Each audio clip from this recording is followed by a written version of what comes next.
Hello. আমি তো ভালো আছি রে ভাই, কিন্তু তোর কি খবর রে? তোর তো ফটো দেখি ফেসবুকে, দিন দিন এরকম ভুটকি হয়ে যাচ্ছিস কেন রে? কি হয়েছে তোর? কি খাচ্ছিস আজকাল? এরকম ভুটকি হচ্ছিস কেন? তা কি করব, গরিব মানুষ, মোটা হব না তো কি হব?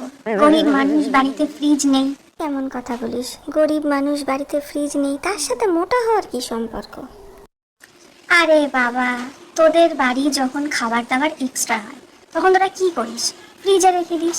ভাই, আমার বাড়িতে ফ্রিজ নেই, আমার রোজকের খাবার রোজ গিলতে হয়। তো রোজ যদি এত এত করে খাবার ঠুসি তো মুটকি হব না তো কি হব? শোন, এসব কথা রাখ, এক কাজ কর, আমাকে একটা ফ্রিজ কিনে পাঠান, একটা গিফট করা হবে।